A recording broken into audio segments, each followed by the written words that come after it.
అప్పుడు పరమశివుడు ఏమంటున్నాడంటే, అందరితో కలిసి భీమరథి నది తటమున పాండురంగడు ఉండగా చుట్టూను నాగకన్యలు సురదేవతాసేలు అతన్ని కొలుస్తూ ఉండగా చాలా సంతోషకరమైనటువంటి దినమున కోలాహలము అవుతున్నది. అప్పుడు అక్కడ ఆ అడవిలో ఉన్నటువంటి ముని యొక్క హోమధేనువు సంద్రానందంబు ఒడవు అధిక సంతోషము కలగగా ఎక్కువైన పాలు అవి చిలికి పాలధారలు గట్టి ఒక పాల చుక్క పాండురంగని మీద పడింది. ఈ విధంగా అవటం మూలాన తెలిసియో తెలియకో పాండురంగని మీద పాల చుక్క పడింది. అడవిలో అది తిరుగుతూ ఉన్నది. ఆ విధంగా ఒక బిందువు పాండురంగన్ మీద పడటం మూలాను ముందు జీవితంలో అది సుశీల అనే ఒక పతివ్రతగా జన్మించినది. విష్ణుదేవునిపై పాలచుక్క పడటం మూలాన ఆ సుశీలకు విష్ణు భక్తి మెండుగా ఉన్నది. మంచి గుణ సమూహములచే ప్రకాశించుచున్నది. తగిన సమయమున ఒక యుక్త కాలమున ఆమెకు వివాహమైనది. వివాహమైన తదుపరి భర్తయే దైవమని తలంచినది.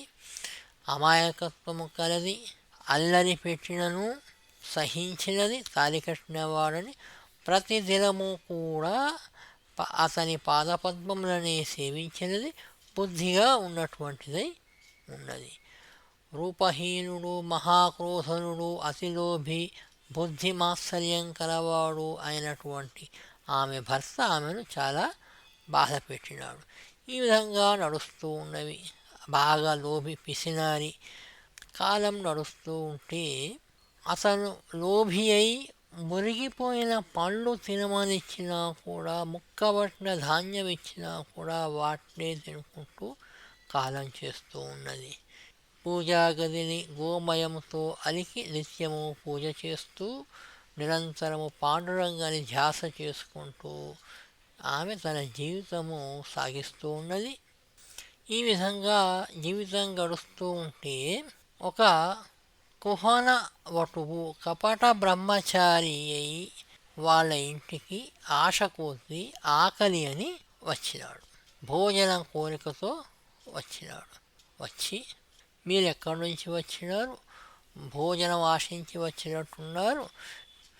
మా భర్త గంటన్నరలోపే వస్తారు, మీరు తినవచ్చును అని వటువునకు చెప్పినది.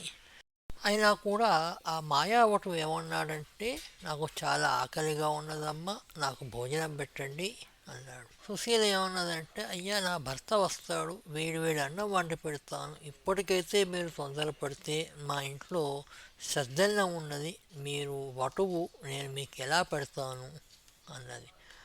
అప్పుడు అతను ఏమన్నాడంటే, మీ ఇంట భాండశుద్ధి ఉన్నదమ్మా, చక్కగా గోమయంతో అలికి ఉన్నది, ఎటువంటి ఇంట సద్దన్నమైనా కూడా యజ్ఞ ప్రసాదంతో నాకు సమానము, ఇంకొక మాట చెప్పకమ్మా, భాండ శుచి అయిన పాత్రలో వండుట గృహశుద్ధి ఉండటం వలన మీ ఇంటి సర్దికూడు పురోడాశమునకు సమానము. పురోడాశం అంటే యజ్ఞమందరి ప్రసాదము.